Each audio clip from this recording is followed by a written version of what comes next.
बीडच्या जेलमध्ये असलेल्या वाल्मिक कराडला व्हीव्हीआयपी ट्रीटमेंट मिळत असल्याचा खळबळजनक दावा बडतर्फ पोलीस अधिकारी रणजित कासले यानं केलेला आहे। सध्या कासले जामिनावर बाहेर आहे। याबाबत कासलेनं एक व्हिडिओ सोशल मीडियावर शेअर केला असून त्यात कराडची जेलमध्ये कशी बडदास्त ठेवली जातीये हे सांगितलेलं आहे।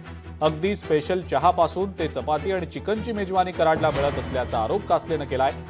एन्काउंटर प्रकरणी खळबळजनक दावे केल्यानंतर कासलेला अटक करण्यात आलेली होती आणि अटक केल्यानंतर त्याला बीडच्या जेलमध्येच ठेवलं गेलं होतं। त्याच जेलमध्ये वाल्मिक कराड असल्याचं कासलेनं सांगत एक व्हिडिओ सुद्धा बनवलाय। त्याचबरोबर कराडला नागपूरच्या जेलमध्ये हलवण्याची मागणी सुद्धा कासलेनं केलेली आहे।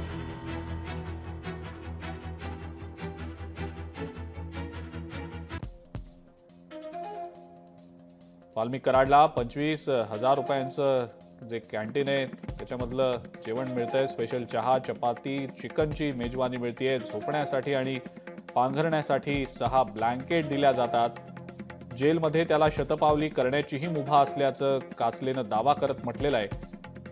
कराडच्या जेलमध्ये खाऊची बॅग देखील असल्याचा त्याचा दावा आहे। तर 5 वर्तमानपत्र हे केवळ वाल्मिक कराडसाठी येतात असाही दावा करण्यात आलेला आहे।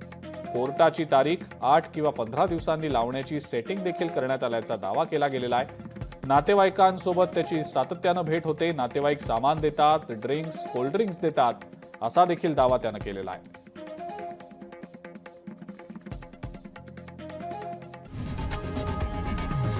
लोकशाही मराठी ऐका, पहा, जागरूक रहा।